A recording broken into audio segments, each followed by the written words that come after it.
Buenos días, chiquillos. En esta ocasión vamos a hablar sobre el tema de la realidad y o la fantasía. Como objetivo tenemos formular una interpretación de los textos literarios leídos o vistos que sea coherente con su análisis, por supuesto siempre teniendo en cuenta a los personajes, los temas, símbolos, ¿cierto? Y el contexto y las visiones de mundo, que eso es como lo que más me interesa justamente en esta clase.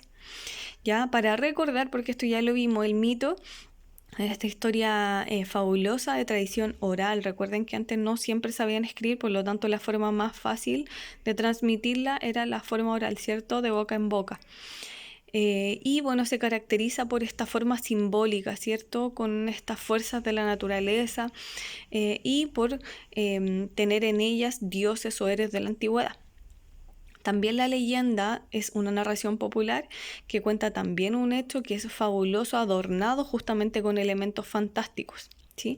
También se transmite de forma oral. El cuento folclórico también, recordemos, es el cuento tradicional popular, ¿cierto?, de creación literaria que en general es muy breve y que tiene carácter narrativo y anónimo.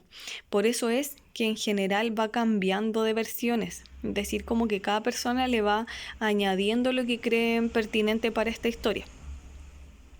Y también los textos sagrados, como ya vimos, que es una bibliografía que en el fondo sustenta una religión, ¿ya? Y que sabemos que para los fieles o para quienes creen en esta religión, ellos creen que es una inspiración divina, ¿cierto? De algún dios o de algún mesías. También recordar el concepto de contexto histórico, que es el lugar y momento en el que se desenvuelve una historia, según obviamente el momento histórico en el que se encuentre. Hoy vamos a conocer estos conceptos nuevos, que son los tipos de mundo en la literatura. Ya los tipos de mundo hacen relación al tipo de realidad que se muestra en cierto texto, a las visiones de mundo, a cómo se muestra el espacio, los personajes y las acciones también dentro del mismo. El primero es el mundo cotidiano, ya y tal como lo dice su nombre, intenta mostrar la realidad lo más fielmente posible y se va reconociendo a propósito de la descripción que se da de los objetos, de los paisajes, de las acciones, etcétera, ¿ya? De modo que se pueda como evidenciar lo más fiel la realidad cotidiana de los personajes. La siguiente es el mundo realista. Ya, este se caracteriza por ajustarse a la realidad de los acontecimientos, es decir, es como casi como si en verdad nos estuviera contando qué pasó en la realidad, ¿sí? Por eso es que se refleja tan objetivamente, sin opinión del narrador, los elementos como que caracterizan una época en específico, ¿sí? Esto en verdad logra diferenciarse por aspectos muy chiquititos con el mundo cotidiano, pero se describe mucho más cada elemento, cada personaje. Es como si en verdad el autor conociera de qué está hablando o lo estuviese viendo.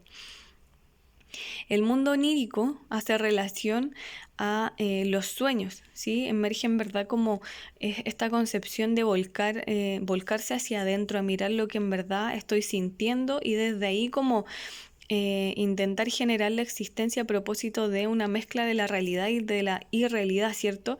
Porque en verdad se vuelve confuso y en verdad para quienes lo leemos no sabemos si en verdad el personaje está soñando o está en la realidad, ¿cierto? Y esa es como la gracia del mundo onírico, porque en verdad todo como proviene de los sueños, en verdad simplemente puede ser una creación de la mente eso que nos está narrando.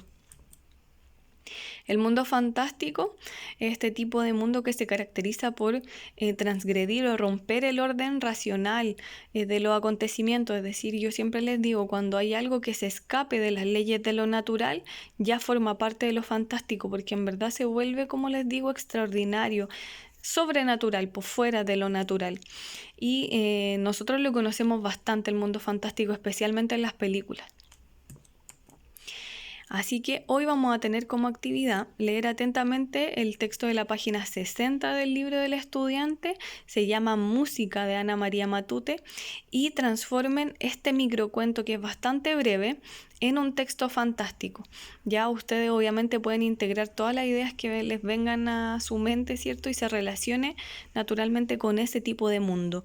Yo ya les describí todos los tipos de mundo, en este caso les estoy pidiendo únicamente el texto fantástico. Entonces lean el microcuento y vean ustedes creen, integren de lo más original posible qué elementos de lo fantástico le pueden agregar a este microcuento, ¿ya?